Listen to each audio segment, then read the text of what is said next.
आप तो कीजिए। आज खगड़िया रेलवे स्टेशन पर पूरा भीड़ के साथ में पंडाल वंडाल लगाकर मोदी जी का भाषण चला था, जिसमें खगड़िया को एक बजट दिया गया है रेलवे को। क्या बजट दिया गया और क्या उससे खगड़िया के लोग खुश रहेंगे? जहाँ तक ये विकास का सवाल है, यह पूर्णतः जरूरत था विकास के सवाल पर सुनियोजित ढंग से विकास का कार्य ऑल इंडिया में होना चाहिए। करीब 8 साढ़े 8 हज़ार स्टेशन पूरे हिंदुस्तान में है। एक साथ सबका विकास करना संभव नहीं है, लेकिन चरणबद्ध ढंग से जिस तरह से अमृत योजना लाई गई है, वह उसमें 508 स्टेशनों का जीर्णोद्धार किया जाना है और नए एकदम रिनोवेशन, बिल्कुल नए ढंग से उसका आकार प्रकार और विकास की बातें होगी। और खगड़िया को जहाँ तक बात है, वह 34 करोड़ रुपया मिल चुका है। 34 करोड़ में भी 20 करोड़ रुपया आ चुका है। अब रेलवे के अधिकारियों पर डिपेंड करता है कितनी मुस्तैदी से कार्य को अंजाम दिया जाए, या रेलवे का कर्मचारी तय करेगा, जो उसका निर्माण संस्था है वह तय करेगा। क्योंकि हमें शंका है कि ये 20 करोड़ रुपया जो आया है, वो जो इंफ्रास्ट्रक्चर उसके पास मौजूद है, उसमें इस पैसे को भी कंजम कर पाएगा कि नहीं कर पाएगा उसका विभाग, इसमें एक संदेह पैदा होता है। क्योंकि इंफ्रास्ट्रक्चर और उसका क्या बोलते हैं, जो मेन पावर है, जितनी सर्विस समाप्त हुई है, योग्य लोग जो है धीरे धीरे दरकिनार हुए हैं, रिटायर हुए हैं, वैसी स्थिति में उसके पास कौन सा हैंड है जो इसको इम्प्लीमेंट कर पाएगा, एक प्रश्न चिन्ह खड़ा है। अब सवाल है कि विकास का सवाल, तो ये योजना तो बहुत अच्छी है, क्योंकि 508 स्टेशन और उसमें 108 का आज शिलान्यास किया गया। इसके लिए मैं धन्यवाद देता हूँ प्रधानमंत्री को भी। और उस योजना में खगड़िया के 4 स्टेशनों को शामिल किया गया खगड़िया संसदीय क्षेत्र में, वह भी खगड़िया, मानसी, महसकुट और बख्तियारपुर। ये प्रथम चरण है जिसमें खगड़िया और मानसी का शिलान्यास इस आयोजन में शामिल है। आगे आने वाले दिनों में वो महसकुट और बख्तियारपुर को भी शामिल करके द्वितीय चरण जो होगी उसमें प्रयास होगा कि उसका भी शिलान्यास हो जाए। फिलहाल खगड़िया में 34 करोड़, मानसी में 22 करोड़, महसकुट में भी लगभग 21 करोड़, और इस तरह जो है बख्तियारपुर के विषय में हम नहीं कर सकते हैं क्योंकि दूसरे जिले के पड़ते हैं और हमने अध्ययन नहीं किया है। लेकिन इस तरह से विकास की योजनाओं को एक आधार हमको याद है, रामविलास पासवान जी जब थे खगड़िया में, खगड़िया के पुत्र थे और रेल मंत्री के रूप में भी रह चुके हैं।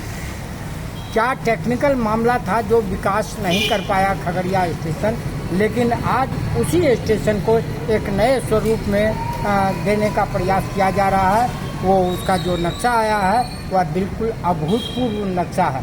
वो शायद हम एक बार इस स्टेशन को इस रूप में बन जाए तो मैं समझता हूँ कि दिल्ली में कनॉट प्लेस में खड़ा होकर के कहीं भी एहसास जो कर सकते हैं, वह एहसास होगा खगड़िया स्टेशन पर खड़ा होने के बाद। इंफ्रास्ट्रक्चर डेवलपमेंट की बात आप कर रहे थे, तो उसमें जो इम्प्लीमेंटेशन की आप बात कर रहे थे, तो आखिर प्रॉब्लम्स कहाँ पे आएगी इम्प्लीमेंटेशन में? देखिए, जो IW हो, इंजीनियरिंग डिपार्टमेंट के अन्य पदाधिकारी हों, क्लर्क हो, किरानी हो, ये सारे लोग रिटायर कर चुके हैं। जिसको एक अनुभव था कार्य को अंजाम देने का, वह रिटायर होने के बाद अब जो बचे हैं, वह भी जिनकी बहाली उस समय हुई थी, उसके पास तो कुछ अनुभव है भी, लेकिन इनके रिटायरमेंट होने के बाद क्या होगा वह भविष्य आधार। तो क्या लगता है कि जो योजना पास हुई है, जो योजना सरकार के द्वारा दिया गया है, पैसे आया है, उस पैसे का क्या सही जगह यूज हो पाएगा? सबसे पहले एक बात समाप्त करना होगा कि पैसा जो 31 मार्च को सरेंडर कर जाता है, इस प्रक्रिया को समाप्त करना होगा। जिस तरह MP का जो लीड होता है और वह 5 साल में लैप्स नहीं होता है, वो 5 साल में आगे पीछे उसको कार्य करना है, उतने रुपए का यह प्रोविज़न। तो उसी तरह इस पैसे को भी छूट होनी चाहिए कि पैसा 31 मार्च होने के बाद समाप्त ना हो, बल्कि इस अप्रैल और मई या जून का जो महीना होता है नेक्स्ट ईयर का, उसमें भी विकास कार्य किए जा सके, उसमें भी पेमेंट का छूट रहनी चाहिए, जिससे कि विकास कार्यों को, ऐसे राज्य सरकार का मैं देख रहा हूँ कि 31 मार्च तक जो है वह पैसा आता नहीं है, और मई जून तक जब काम करने का टाइम रहता है उस समय तक पैसा नहीं आता है, और जब पैसा आता है तो बाढ़ का दिन माथा पर खड़ा रहता है।